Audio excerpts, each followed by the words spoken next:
ശങ്കരപുത്രന്റെ തൃപാദ പങ്കജം ശങ്കയില്ലാതെ ഭജിച്ചുവെങ്കിൽ ഏതൊരാപത്തും അണയാതെ കാക്കുമാ Katalin കാതലാം Vishnumaya. എല്ലാ വിഷ്ണുമായ ഭക്തർക്കും എൻ്റെ നമസ്കാരം. ഭഗവാന്റെ അനുഗ്രഹം എല്ലാവർക്കും ഉണ്ടാവട്ടെ. നമ്മൾ ഇന്ന് സംസാരിക്കുന്ന വിഷയം എന്ന് പറയുന്നത് ഭഗവാന്റെ പ്രാർത്ഥന എങ്ങനെ, അല്ലെങ്കിൽ ഭഗവാന്റെ രൂപം എങ്ങനെ എന്ന നമുക്ക് എല്ലാവർക്കും പൂർണ്ണമായിട്ട് ഇന്ന രൂപത്തിലാണ് ഭഗവാൻ ഇരിക്കുന്നതെന്ന് പറയാൻ നമുക്ക് പൂർണ്ണമായിട്ട് കഴിയത്തില്ല. കാര്യം ഭഗവാൻ ഏത് രൂപവും സ്വീകരിക്കും. പക്ഷേ ഒരു 7 വയസ്സുള്ള ഒരു കുഞ്ഞിൻ്റെ സ്വരൂപത്തിലാണ് ഭഗവാൻ വിഷ്ണുമായ സ്വാമിയെ നമ്മൾ എല്ലാവരും ആരാധിക്കുന്നത്. പിന്നെ അതുകൂടാതെ തന്നെ വിഷ്ണുമായ സ്വാമിയുടെ സ്വാമിയെ ആരാധിക്കുന്നവരുടെ ആഹാരവിഹാരാദികൾ എങ്ങനെയൊക്കെയാണെന്നുള്ളത് ചർച്ച ചെയ്യുന്നൊരു വിഷയമാണ്. അപ്പോൾ സ്വാമിയെ ആരാധിക്കുന്നത് ഞാൻ ആദ്യം പറഞ്ഞു, ഒരു 7 വയസ്സുള്ള ഒരു കുഞ്ഞിൻ്റെ രൂപത്തിലാണ് പൊന്നുണ്ണി വിഷ്ണുമായ ചാത്തൻ സ്വാമിയെ നമ്മളെല്ലാവരും ആരാധിക്കുന്നത്. പലർക്കും പല രീതിയിലുള്ള ഓരോ സങ്കല്പങ്ങളുണ്ടാവും. അപ്പോൾ നമ്മളിപ്പോൾ പിന്നെ വിട്ടി കുഷ്മാണ്ഡം എന്ന് പറയുന്ന ഒരു കഥ പറഞ്ഞ പോലെ നമുക്ക് എന്തും അതും ഒരു മന്ത്രമായി മാറിയ കഥ പറഞ്ഞതുപോലെ നമുക്ക് ഏത് രീതിയിലും ഭഗവാനെ ആരാധിക്കാം. അതോടൊപ്പം തന്നെ സ്വാമിയുടെ ഭക്തർ നമ്മളിപ്പോൾ സ്വാമിക്ക് എല്ലാവിധ നേദ്യങ്ങളും നമ്മൾ കഴിക്കുന്ന ആഹാരങ്ങളിൽ ഒരു വീതം ഭഗവാന് കൊടുക്കുന്നുണ്ട്.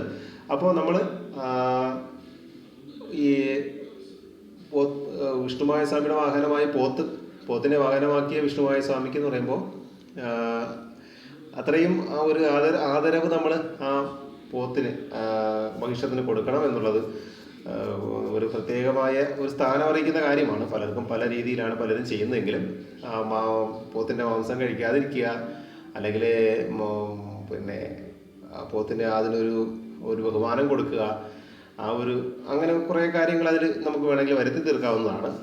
അത് അല്ല എന്ന് പറയുന്നവരുണ്ട്. അതിപ്പോൾ നമുക്ക് ചെയ്താൽ എന്താ കുഴപ്പമെന്ന് പറയുന്നവരുണ്ട്. എന്നാലും നമ്മളെല്ലാവരും സ്വാമിയുടെ ഒരു ബഹുമാനാർത്ഥം പോത്തിൻ്റെ മാംസം കഴിക്കാതിരിക്കുക, അല്ലെങ്കിൽ പോത്തിനെ കൂടുതൽ ബഹുമാനിക്കുക എന്ന ഒരു ചിന്താഗതിയും ഉണ്ട്. അതിനെ വേണമെങ്കിൽ നമുക്ക് വളർത്തിയെടുക്കാം.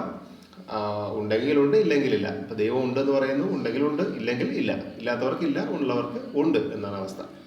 അപ്പോൾ ആ ഒരു സ്വരൂപത്തിലാണ് 7 വയസ്സുകാരൻ്റെ ഒരു രൂപത്തിലാണ് ഭഗവാനെ നമ്മൾ സങ്കല്പിക്കുന്നത്.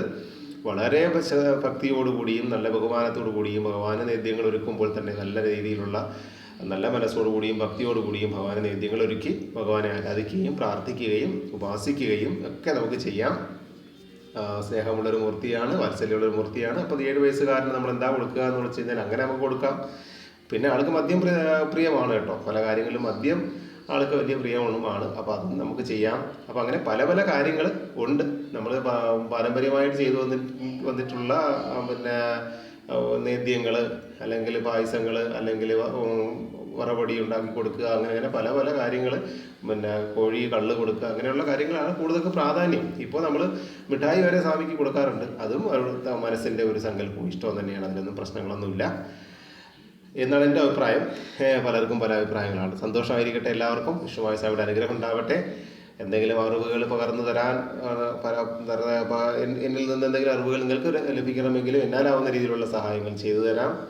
ഭഗവാന്റെ മുന്നിൽ ഭഗവാന്റെ പദാരവിന്ദനങ്ങളിൽ പ്രണമിച്ചുകൊണ്ട് നമസ്കരിച്ചുകൊണ്ട് എല്ലാവർക്കും ഭഗവാന്റെ വിഷ്ണുമായ ചാത്തൻ സ്വാമിയുടെ അനുഗ്രഹം ഉണ്ടാവട്ടെ എന്ന് പ്രാർത്ഥിക്കുന്നു. നന്ദി, നമസ്കാരം.